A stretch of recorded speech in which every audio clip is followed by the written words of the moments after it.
All right. Muy buenas tardes a todas y a todos. Mi nombre es Molly Denen, soy la coordinadora del Centro de Lenguas e Interculturalidad de la Universidad de Santiago de Chile. En nombre del centro me gustaría agradecerles y darles la bienvenida a nuestro sexto webinar del semestre del centro. Este webinar es parte de la serie llamada US-Chile Talks. Esta serie está dedicada a explorar el lenguaje y las culturas en torno a los objetivos de desarrollo sostenible desde una perspectiva local chilena y desde una perspectiva global norteamericana.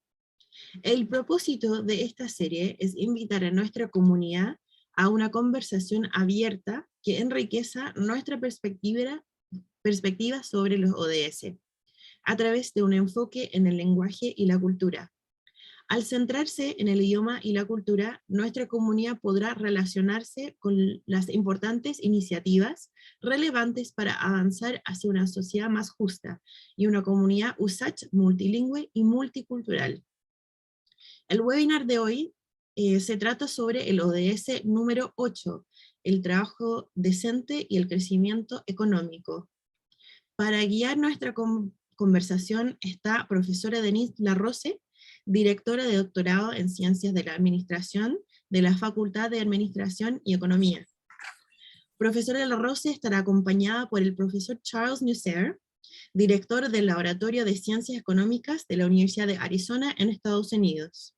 Profesora Larroce y profesor Nusser abordarán el tema de este ODS desde su punto de vista como colaboradores en un proyecto para crear un mejor acceso a la jubilación para un futuro más sostenible en Chile. Este webinar se está grabando, se transmitirá en vivo en YouTube y la grabación del webinar estará disponible después, para los que les interese. Para los participantes que tengan preguntas, habrá tiempo después de la conversación y cualquier pregunta se puede enviar por el chat de YouTube o también por el chat del Zoom. Ahora me gustaría abrir este webinar, este conversatorio, con la primera pregunta. The first question I asked to both of you, who would ever like to begin. Si nos podrían explicar brevemente en qué están trabajando. If you could briefly explain what you're working on. I guess maybe I'll give a bit of a broad overview, and then maybe Professor LaRose can give some details. The broad issue is has to do with choice of pension program among Chilean citizens who are close to retiring. So there are private and public options, but certain problems arise at the moment. So in the private system, many people have to pay for advice, and my understanding is, a whole industry has kind of arisen to give people advice on which private pension to choose.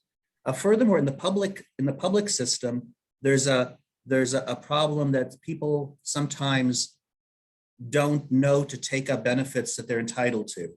And so there's failure to apply for some benefits that people are entitled to. And to us, it's apparent that one problem is the usability of the website where people can gather information about the pension system and make a choice. We think it's difficult for the average person to make an informed choice. And so our research is about modifying the format of the website to make it more user-friendly. And we've explored two dimensions. So one is to switch from what's called a product-oriented or frequently asked questions format to one with a profile-based structure. That means that you can select, say you're, a 28-year-old, a 56-year-old man. You can select on, you can click on a field that says 50, man of a certain age, certain marital status, and then get information tailored for you, rather than kind of a massive amount of text where you have to figure out what applies to you. The second dimension is to go from textually provided information to information provided by videos, which people have an easier time following. So it's our conjecture, our hypothesis is a lot easier to understand something that's provided in a video than just a massive amount of text. And so what we're doing is we're using something called experimental methods, which means to see which of these websites are easier to use. So that means we take a group of people with we take a large group of people, we randomly draw it from the population, and randomly assign them to different conditions, to different displays. And that means that we can really see the effect of the display, holding everything else equal, because we've assigned people randomly to one condition or another condition. So I'll pass the baton to Professor LaRose. Entonces, efectivamente, ¿no? Lo que dice el profesor Nusse es que estamos haciendo este estudio experimental, ¿verdad? Y que él ha hecho un muy buen resumen respecto de las temáticas más relevantes, que son las pensiones, ¿no? Tenemos en Chile pensiones públicas y pensiones privadas, y en ambas tenemos dificultades de acceso a la información. Entonces, los tratamientos, nosotros lo que estamos tratando es innovar, ver cómo formas de innovar son capaces de hacer que los ciudadanos y ciudadanas tengamos más disposición a aprender, ¿no? Naveguemos un poco, estemos disponibles a aprender algo y tener un poco más de autonomía o de agencia en nuestro proceso de toma de decisiones. Entonces, para eso hemos trabajado con la Superintendencia de Pensiones, con el Instituto de Previsión Social, para generar contenido que sea más fácil, ¿no? Que tenga un lenguaje más simple de comprender, no típicamente estas sitios web son lenguajes muy leguleyos, ¿no? Es la transferencia de la norma o de la ley al sitio. Ahora nosotros innovado en generar contenido que sea más fácil de comprender y también en formas de presentar la información. Entonces, como les mencionaba Charles, déjenme compartirles un poco los tratamientos que estamos haciendo, ¿ya? Los sitios web. Entonces, lo que hemos estado conversando es que hoy día lo que tenemos en información de pensiones típicamente tiene una estructura, ¿no? Conocida por todos, que están los nombres de los contenidos de la información, los titulares, ¿verdad? Y tenemos un poquito de información, una pequeña descripción y uno puede acceder a más información donde se despliega el contenido, ¿sí?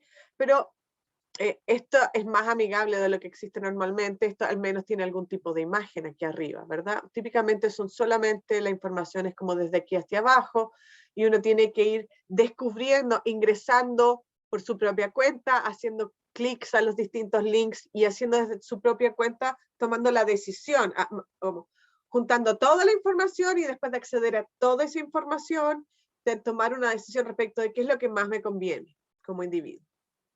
Entonces nosotros lo que estamos haciendo en los tratamientos es primero agregar videos, ¿ya? No solamente esta información en texto, donde está toda la información, los contenidos en texto, sino que simplificar ese acceso a través de video. Creemos que esto va a ayudar, ¿verdad? Pero es científicamente interesante encontrar evidencia al respecto, porque la verdad es que la población mayor de 50 o 55, 60, 65, que son aquellos que están empezando a pensar en su proceso de jubilación, puede que los videos sean muy rápidos o sean más difíciles de comprender que texto, ¿verdad? Entonces aquí tenemos una primera disyuntiva, si es texto o video realmente lo que es más fácil para la población objetivo de este tipo de sitios, ¿sí? Y después tenemos otra variación donde además de los videos, ¿verdad? Estamos cambiando la forma como presentamos la información a las personas. Estamos haciendo, en vez de obligar a cada uno a que vaya leyendo todo y se informe completamente para llegar a un perfil o a identificar quién es, aquí tenemos una estrategia donde hemos diseñado algunos perfiles, hemos establecido algún tipo de tipos de personas que podrían acceder al sitio web. En este caso, en pensiones públicas, por ejemplo, tenemos pensiones que quieren acceder a la pensión garantizada universal, pero no tienen ahorros en la AFP, ¿verdad? para ese tipo de personas, cuál es la información que necesita. Para aquellos que quieren la PGU, pero sí tienen ahorro en la AFP, cuáles son sus condiciones particulares, ¿verdad? Y otros dos beneficios públicos de pensiones, que son las pensiones de invalidez, con y sin ahorros en la AFP. ¿Ya? Pero aquí lo que estamos haciendo es tratar de entender el dilema de la decisión desde el individuo, ¿verdad? Desde la persona que está viendo, que está tratando de enfrentarse a un dilema que es nuevo y que no necesariamente sabe lo que significan los conceptos. Una vez que la persona entra a este sitio, se encuentra, y aquí está la diferencia de los videos. Aquí algunos de nuestros sitios tienen video, otros de nuestros sitios tienen mayor cantidad de información, pero acá les hemos estandarizado, hemos hecho un trabajo muy interesante de simplificación y de generar identidad con el contenido, donde estos videos tienen representación de distintos espacios locales, ¿no? de la intercultura chilena, entonces tiene imágenes que reflejan distintas partes del país, ¿verdad? Cierta sintonía o tratar de asemejarse a las personas que tienen interés en procesos de jubilación para lograr ese vínculo y esa identidad. Entonces hay un trabajo en términos de la culturalidad y de generar acceso a información que sea pensada en la persona, ¿verdad? Y este desafío, voy a dejar de compartir, este desafío es compartido, right? Charles, the need to present information in a simpler way is universal, right? You don't have noise. I'm sorry. Yes, so you know, one important point is that this topic is very well suited to international research. And the reason is the problem is universal. I mean, the problem, population aging, is a problem in most of the world. You know, how people efficient, they're more and more retirees all the time in all over the world. And it's very costly to have an inefficient system where people don't make the right choices. And that's true everywhere. And so for problems, for questions like this that are international in scope and where the expertise and resources are dispersed internationally as well, it's the scholars who can apply their expertise in this area are all over the world. It's an ideal topic for international research. So it's one of those areas where, you know, really international collaborations are extremely valuable. Y los resultados, además, que nosotros encontramos estas diferencias en la forma de presentar o en la forma de tratar de generar difusión de conocimiento, también son aplicables a otras áreas, como tú decías, ¿no? De la ODS de trabajo digno, ¿no? O trabajo decente.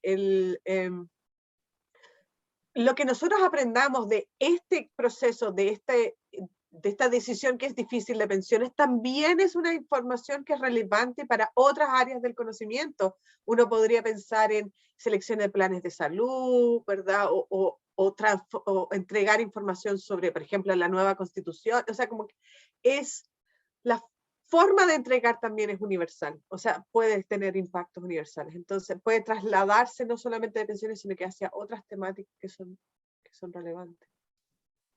Excellent, thank you. I think that's actually a wonderful segue into the next question. Speaking of kind of the international nature of this collaboration, it sounds like the collaboration or the project itself is incredibly relevant, incredibly valuable. But the next question is inherently about the collaboration itself.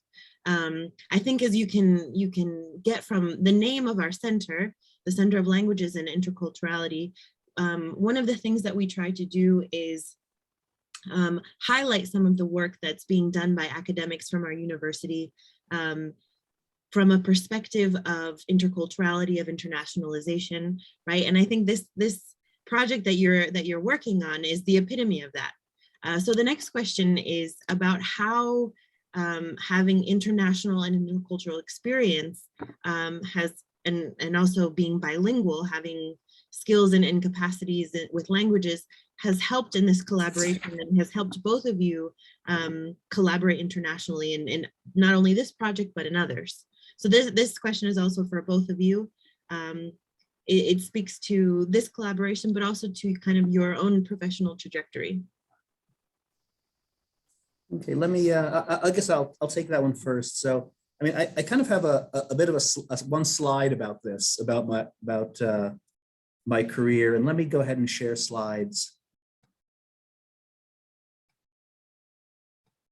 I just want to, I made up this slide here. Can you see it? It says international dimensions of my research. Yes. I made this slide because I wanted to emphasize that for me, international connections have been really critical to my career trajectory. So, for example, I've always tried to have, I don't know, a foot in the door in different countries, cultures, and parts of the world. So my principal position is at the University of Arizona, and I'm proud to be a faculty member at the University of Arizona. But 7 weeks a year, I work at Waseda University, which is in Tokyo, Japan. I'm an external faculty member at Waikato University, which is in New Zealand. Okay, so I try to, the pandemic has sort of temporarily limited how often I could be there, but I spend a lot of time in these places. My first job, this started, I did my first full-time job. I'm from the USA, but my first job was in the Netherlands at Erasmus University, Rotterdam. And accepting that job was just critical to my, was really beneficial to my career. So I went and I was exposed to a new language. I met many new contacts, and I got to see the community of researchers get to know well the community of researchers outside my own region of the world. I was exposed to Dutch language. And what happened then after these 2 years was I was only there for 2 years, but the connections I made enabled me to get a full professor position at another university in the Netherlands, Tilburg University, 12 years later. So the people I met who were young, my young contacts then, became very senior, well-known contacts 12 years later. And so it was very important to me. I also spent a lot of time visiting places overseas. I held visiting positions in France in 3 different places: Grenoble, Strasbourg, and Montpellier. And this first visit was my first sabbatical, and I chose to take my sabbatical in France, and that was extremely beneficial for me because I had to work in French. French was the working language, and so I acquired a second language. And then because I had acquired contacts and a new language, I was invited in subsequent years to go to these places. So this is three different summer visits, and this is 2 summer visits. And so I was able to get these opportunities to go and teach and work in France. I was able to get on grants from French grants and got funding for my research that way. I've also visited in Spain in Castellón, University Jaume I in Castellón. And in Australia, I held a 1 month a year appointment at the University of Melbourne for 3 years. So the kind of research that Professor LaRose and I do is very conducive to international collaboration. We do behavioral experiments, as Professor LaRose just described. And the reason it's important to do this internationally is sometimes culture really matters and makes a difference. So what happens in Chile in an experiment may not happen in Singapore or in China, because culture is a real thing and it affects economic behavior in a number of settings. And the only way you can really know that is to do your research internationally in more than one country. So I would argue it's indispensable for many questions in economics to be able to conduct international research.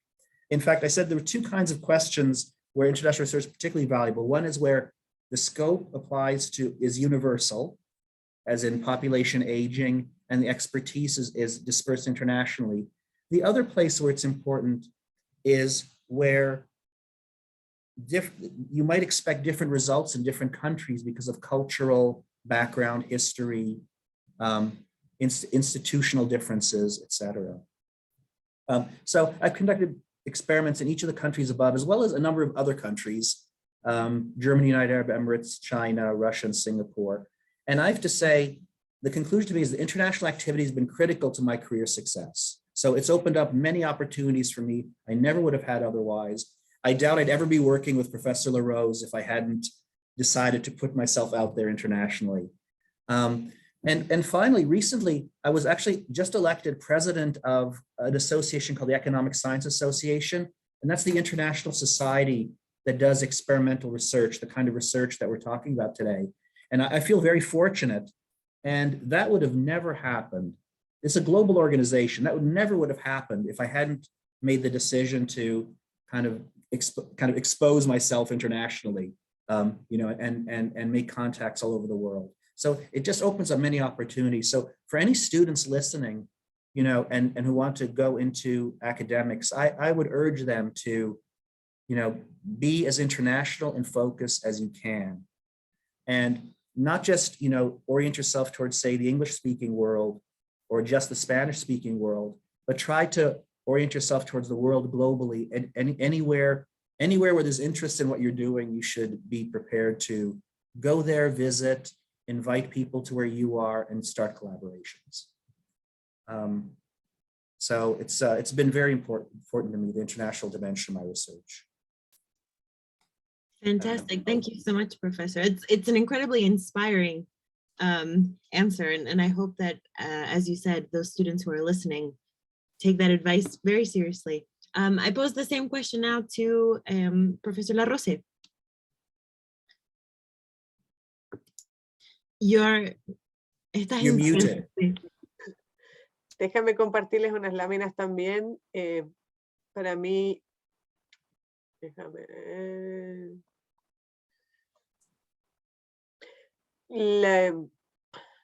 yo no tengo el nivel de bilingüe que tiene el profesor, no sé. De verdad que tiene una trayectoria que es... That's because I'm old. That's because I'm much older than you are, Denise. Well, I mean, I hope to get there someday.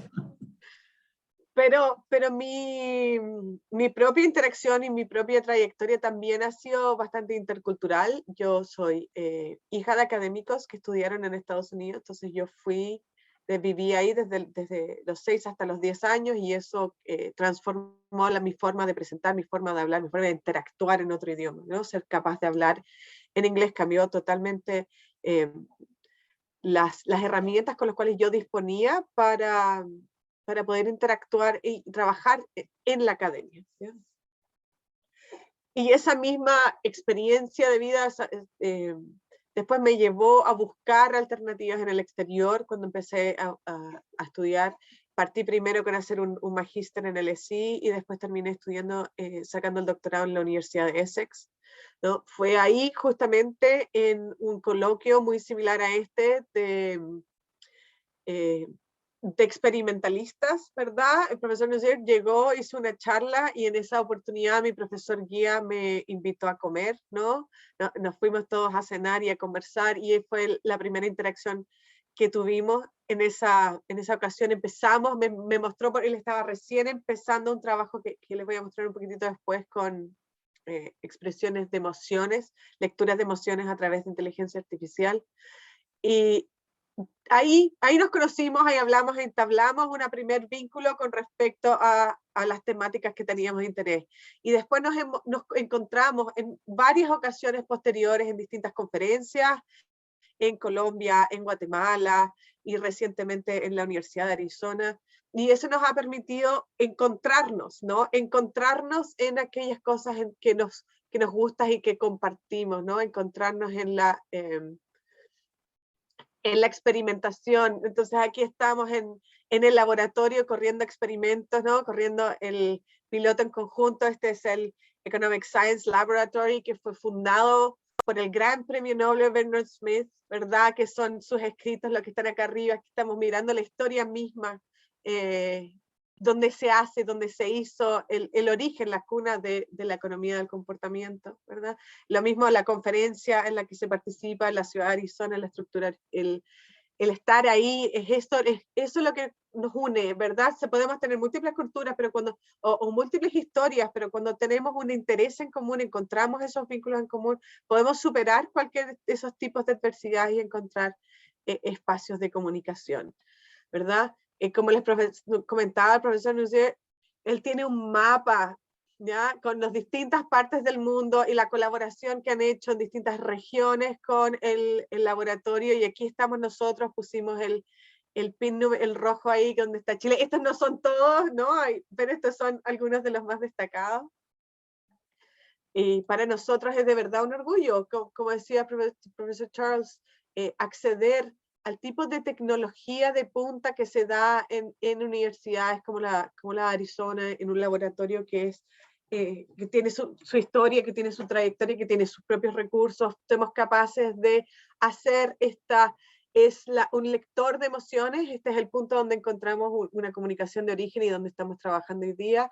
Y aquí estamos en el laboratorio. No se entiende muy bien este gráfico, pero esa línea verde que se ve ahí, eso es porque la inteligencia artificial es capaz de captar la alegría que yo estoy mostrando, de estar con este juguete, ¿no? Y aprendiendo a aprender nuevas tecnologías, a cómo se usan, y después poder traer ese conocimiento a Chile, trabajar con mis propios estudiantes acá y transferir esas habilidades, ¿no? Y siempre, o sea, muchas gracias, no hemos terminado la conversación todavía, ¿no? Pero siempre hay espacios para conocerse e interactuarse que van más allá de solamente lo profesional, ¿no? Aquí estamos en el Museo del Desierto y fuimos a conocer los distintos animalitos y esta relación, miren esa imagen, se parece mucho a ciertas partes de Chile, ¿verdad? Pero tiene esta cosa única del desierto de Arizona donde también podemos encontrar nuestra vinculación. Súper, muchas gracias. Muy motivante escuchar sus experiencias y cómo se han desarrollado internacionalmente. The third question, we're going to come back a little bit to this specific project that you're working on. This collaboration between the University of Arizona and the University of Santiago. So how, the third question is how this collaboration to develop improvements in accessibility of information related to Chile's pension system, how has the international collaboration been important for the advancement of national issues? How is a perspective, I think Professor Nuzier, you talked a lot about how expertise is dispersed internationally. And so if you could speak a little bit to how this sort of international collaboration helps develop matters that are uniquely national. The audio. So yes, I as I mentioned before, the accessibility of pension systems, of use of a pension system is a universal problem, you know, including in this country, in the United States. There are a number of options for pension plans, and you know, people have difficulty selecting them, and you know, financial advisors make a lot of money advising people, and maybe, you know, that's not the best use of these people's money. So so we have we have the same problem. Other countries in the world, the Netherlands, France, countries I'm familiar with, have similar problems. One benefit to the United States, so in this, I'm going to speak a little more regionally first. So in the state of Arizona, we are, the university here is a public university in Arizona, and we are very interested in promoting collaborations with the Spanish-speaking world. So here in the city where I live, in Tucson, Arizona, it's 50% Spanish-speaking. And so we want to reach out to Spanish-speaking institutions. We have a designation called HSI, a national designation, Hispanic Serving Institutions. And that means we're part of a national policy to use the university system to establish stronger connections between the kind of English-speaking world and the Spanish-speaking world. We have we have really a very large number of Spanish-speaking students here at the university. In fact, when Professor LaRose came, we were able to just run the pilot experiments we did here in Spanish because we have enough participants who speak Spanish as a first language. It's part of collaborations like this are very beneficial to the state of Arizona, which really wants to promote bilingualism in its education. Nationwide, at the national level, international collaboration is always good for science of any country. So a collaboration between the USA and Chile should benefit both countries. So expertise are shared on a voluntary basis. It can only benefit both countries. And that would be true for really any pair of countries. So there's really, it's a big positive for all participating countries and parties to engage in international research. Excellent, thank you. Professor LaRose, if there's anything to add. Bueno, yo creo que se ha dicho mucho, ¿verdad? Ha estado súper interesante la conversación. Pero recalcar la importancia de la colaboración para nosotros como comunidad USA China, este tipo de colaboraciones con instituciones como Arizona, donde tienen esta situación bilingüe, ¿no? De su estudiantado en una ciudad donde está todo escrito en inglés y en español, ¿verdad? Donde la gran parte de la población tiene el español como lengua materna. Nos permite fortalecer vínculos institucionales. Después los intercambios se facilitan, las capacidades de capital humano se van fortaleciendo, y eso podría ser de tremendo interés para estudiantes nuestros en USACH, que si bien existen personas como yo que han tenido ciertas facilidades para aprender el idioma, también tenemos muchos estudiantes que lo hacen con mucho esfuerzo, ¿verdad? Y este tipo de espacios o de proyectos de colaboración facilitan proyectos de colaboración donde hay comunicación a través de una lengua común, facilitan esa interculturalidad. Entonces, desde el USACH es súper importante a nivel nacional, los conocimientos que uno está adquiriendo con vincularse con excelentes académicos, destacadísimos académicos extranjeros, hace que nuestra ciencia pueda avanzar más rápido. ¿Ah?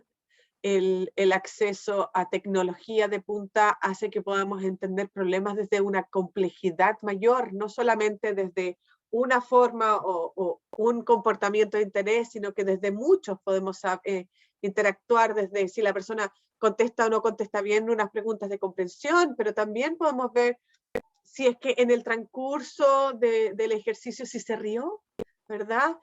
Somos capaces de reconocer si es que el chiste funcionó, si es que hicimos más ameno el ejercicio, ¿verdad? Si le alivianamos un poco, al menos en términos de su emocionalidad, la interacción con una temática que es súper difícil. Y eso no se puede hacer sin esas colaboraciones internacionales. La complejidad de la ciencia hace que tengamos que vincularnos entre más ciencias distintas y entre más centros distintos, todos los que tenemos las habilidades necesarias y la disposición para colaborar. Super, excelente. The fourth and final question, before we move to questions from the audience, is about relating the importance of the work that you're doing to kind of the original topic or theme of this webinar series, which are the Sustainable Development Goals. And so the nature of this project that you're working on, obviously through experimental methods, is directly related to retirement and pensions. And so the question is, how do you perceive from kind of your professional perspective, how creating better access and, as you mentioned, better agency for people to make better decisions, how do you see that related to decent work or economic growth, the SDG number 8? That's a very interesting and broad question. So as you know, as you're aware and the audience is aware that you know, population aging is maybe one of the big, other than environmental degradation, is the biggest global issue of our time. That there with low birth rates, there are more and more older people compared to you know, relative to younger people, and so it's important to kind of optimize the resources that are going to go into supporting the elderly, and so more resources can go into other activities, including, you know, other directed towards other of the development goals. Another important thing is it frees up the resources of younger people in order for them to have more agency to make good decisions themselves if they're not supporting their elderly parents and grandparents.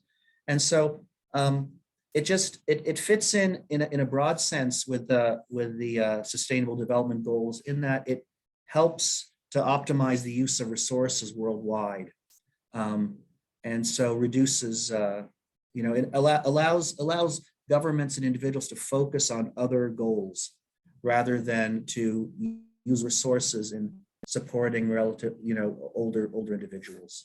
And that's kind of the broad orientation. Excellent, thank you so much. Professor LaRose. Yo creo que complementar simplemente con la importancia de la información, ¿verdad? La forma como las personas nos enfrentamos a las decisiones que estamos tomando, la arquitectura de esa información, la forma como se presenta la información puede impactar las decisiones que estamos tomando. Y si nosotros logramos, a través de cambios que son menores, ¿verdad? Que son cambiar la forma en que presentamos, cambiar el enfoque desde el cual estamos hablando. Y si con eso logramos generar cambios de comportamiento, en el sentido de ayudar a las personas a elegir más eficientemente las modalidades o los beneficios a los cuales tienen derechos, ¿verdad? Que una persona aprenda, ingrese a este sitio y tenga más facilidad para aprender o entender de información que es compleja, hace que no necesariamente tenga que recurrir a un trabajo costoso de pagar por un asesor o un agente de una compañía de seguros. Eso libera recursos para que tengan una pensión más alta, ¿ya? Y independiente de cuál sea el sistema de pensión que hay hoy día o que vaya a haber en los próximos 5 años o la reforma que se vaya a implementar, la necesidad de explicar las cosas bien y de hacerlo de una forma simple para que los dóciles ciudadanos que están al otro lado de la pantalla tratando de entender, va a ser una necesidad urgente igual, ¿no?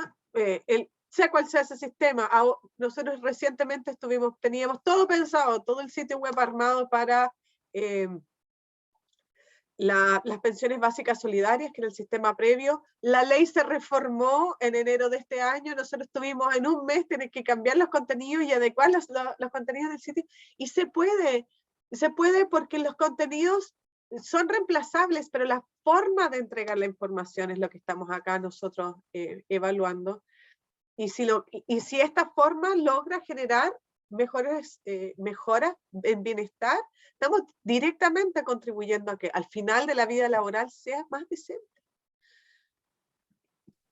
Qué buena May I add something? May I add just something? It's kind of closely related remark. So about the general issue of agency as related to poverty. I mean, you mentioned, so our project is giving more agency, the ability to make your own informed decision to older people. But in development economics, it's recognized more and more, and the kind of the new wave in development economics is to recognize that poverty is in part due to lack of agency, that lack of agency is an element of poverty. And so, for example, you might have a family income above the poverty line, but if, say, the woman in the family doesn't have the ability to make decisions because of social reasons or cultural reasons, she doesn't have agency. So effectively, she's a poor person. She doesn't have the ability to, you know, to she doesn't have agency, she doesn't have the ability to make her own decisions about what to consume, what to invest, how much to save, how to care for her children, it's what to buy, etc. So granting agency to more people in general is viewed as a means of combating poverty and facilitating economic development. And it's recognized now as one of the big problems in development. Traditionally, we've measured poverty just by family income, but that's very incomplete. It's important that everybody has agency. And in development economics, the research is focused on women's agency, but agency for older people, I think, is equally important, that they should be able to make their own decisions and not be dependent on others, or you know, they rely on somebody else to keep them from making mistakes. Anyway, that's excellent. Thank you. what I wanted to Thank you add. so much, Professor. I think that's very enlightening. We don't always think about agency as either a means that causes or perhaps prevents poverty, right? We think of poverty, as you mentioned, as kind of a monetary line. So that's very enlightening. Thank you so much. So we have some questions from the audience, if that's okay with both of you to move on to that section. Some of them are really great questions. I'll start with the first one. What behaviors have you seen, if any, are uniquely Chilean? And if there aren't any that are uniquely Chilean, what have been some behaviors that have been surprising or interesting, at least? I'm not sure who wants to start with that one. Are you our Chilean resident Chilean expert? Probably should be me.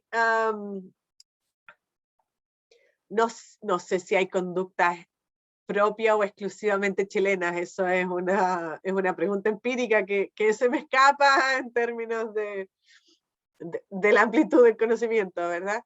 Pero tenemos, todas las culturas tenemos sí ciertas características, y vemos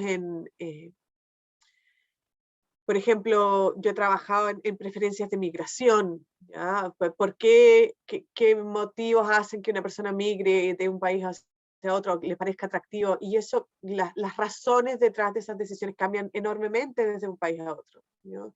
Si en Inglaterra y en Chile nos importa la libertad del país de destino, o nos importa el nivel socioeconómico, las condiciones laborales o las condiciones de seguridad social.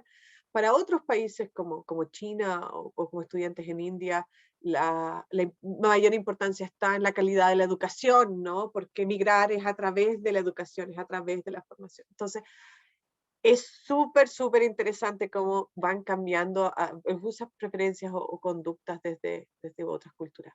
Charles, you probably have some examples of cultural differences. Yeah, no, I do. So you know, so without incriminating other countries, you know, so countries differ very much for example, in how likely people are to behave dishonestly, or how likely they are to exact revenge for an unkind action. And Chile does pretty well on both counts. So without comparing to other countries, you know, Chileans are pretty honest, and Chileans are not very vengeful compared to some other people. So, but I don't want to incriminate any other countries while we're being recorded. So, but things like that, you know, they're international differences, and Chile has its position in the ranking of the world, and so do other countries. But Chileans are of good character, I would say. I think that's a general statement. Professor Nucera, are there any particular nuances that you'd like to add, perhaps from the American perspective, of what you see in the US? Well, you know, there's some really broad differences between countries. So, for example, if you look at how much, say, you know, risk people are willing to take, they take more risk here in the North in North America than they might in South America for reasons that are not well explained or understood. If you look at how patient people are in willing to give up something now and to get something in the future, they're a little more patient here in North America than in the South for reasons that aren't really well understood. But there are differences like that. And so in economics, we have many little games, little paradigms to study to isolate different behaviors. And they do differ between countries. There are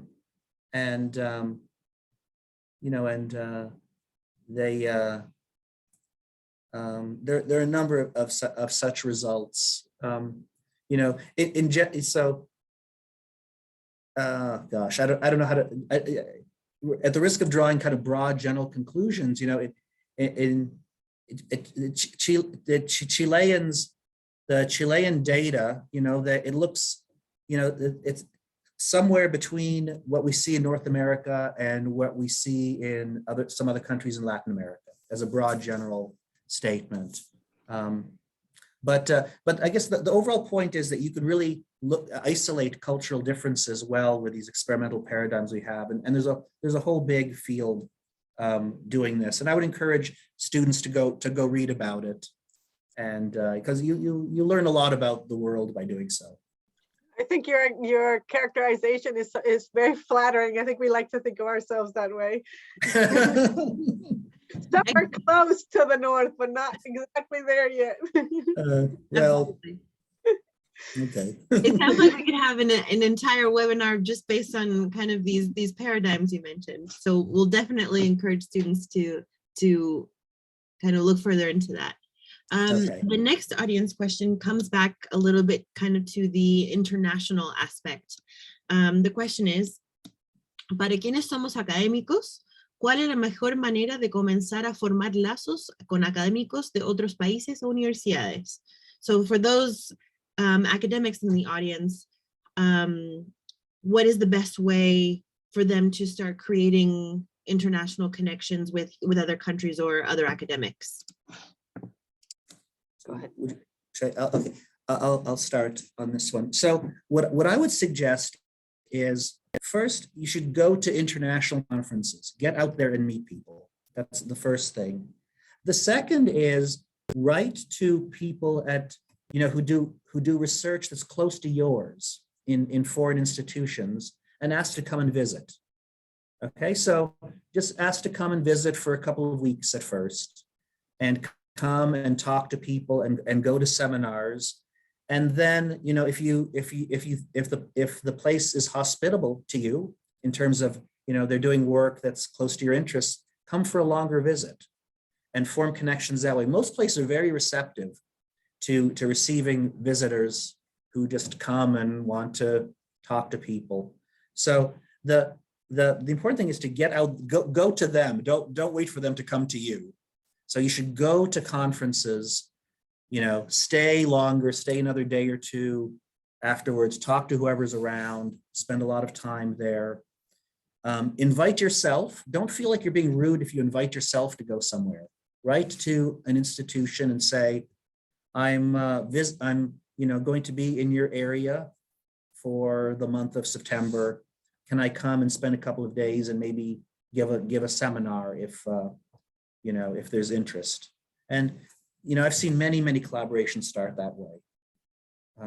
So that's what I would suggest first of all. Don't be passive. You need to be proactive. People are, most researchers who are good are busy and they have many things to do, and you kind of need to go to them and get them interested. Excellent, great advice. Do you have anything to add, Professor Larose? No, yo creo que en la misma línea, no, mi experiencia es esa, atreverse a conversar, atreverse a ir a la conferencia a pesar de que uno tal vez no conozca a nadie y a abrirse a enfrentarse a estas nuevas realidades y conocer gente nueva. Esa ha sido mi experiencia. Yo he colaborado con múltiples personas en distintas partes de distintas universidades, y casi todas esas relaciones han partido porque he estado en alguna conferencia o en algún seminario o en algún evento y nos hemos quedado conversando y eventualmente encontramos temáticas que nos permitan establecer una relación. Obviamente, puede que no resulte la primera vez, no sea ni 2 ni 3, pero si uno se encuentra y se vuelve a encontrar y vuelve a encontrar excusas para encontrarse, las relaciones se van forjando en investigación. Y con Zoom y con todas las habilidades que tenemos hoy día, eso se ha facilitado enormemente. Yo hice lo que dijo Charles, de quedarme en la conferencia, me quedé una semana, corrimos el experimento, vimos el laboratorio, vi que en esa oportunidad que venían otros estudiantes, así como yo me atreví a hacerlo una vez que ya soy profesora de la universidad, pero habían otros estudiantes, chicos jóvenes mujeres, hombres, que se habían atrevido a escribir un correo y decir, mira, yo quiero voluntariar en tu laboratorio, quiero trabajar, quiero aprender. Esas ganas, yo lo mencionaba, ¿no? Esos espacios que tenemos algo que compartimos, que nos apasiona, como los experimentos, en nuestro caso el laboratorio, la economía del comportamiento, hace que se puedan forjar espacios de colaboración y de entendimiento que no se dan en otros ambientes, ¿verdad? Excellent. And I think with that and looking at the time, one more question that I think kind of nicely wraps up this wonderful conversation.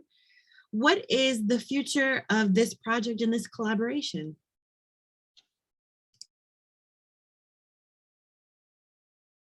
Let me go first and then you can finish, Charles. Okay, okay.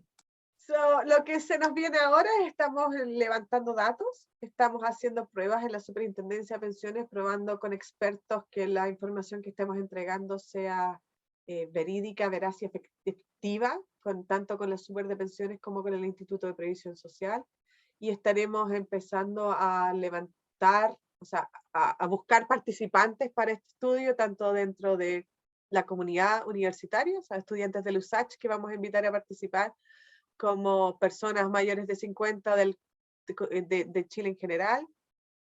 Y vamos a hacer algo muy, muy entretenido y vamos a grabar videos de sus caras y vamos a ver las emociones y vamos a colaborar con Charles para ver cómo la emocionalidad nos ayuda o nos influye en el proceso. Charles, and we're going to see each other in a few weeks. Yes, we have a conference we're both going to, in which we'll present this research I think we present on June 16th. Yes. I think so. Very good. It's a very good date, time, and date. It's a great panel. Okay, so the conference starts on the 13th, Denny. Don't miss it. No, I'll be there on the 13th. So we'll be in Boston, Massachusetts on June 13th, and our work is being presented on the 16th at that conference. Excellent. It's the international meeting of the Economic Science Association, which is the association of researchers in our field. Which you are the president of, correct? Which I'm the incoming president. Okay. So I'm currently president-elect. So excellent. Well, best of luck in the presentation. We hope it goes well. On behalf of the center, on behalf of the community, I would like to thank both of you so much for your time, for your input. This has been fascinating, enlightening, and I think especially in terms of the kind of language international aspect, I hope it serves to be incredibly motivating for our students and for our academics. So thank you so much for your time. We really appreciate it. And best of luck in your presentation. thank you very much, Molly. Muchas gracias. Muchas gracias, que esté muy bien. Igual. Y muchas gracias a todos por participar. Que estén muy bien.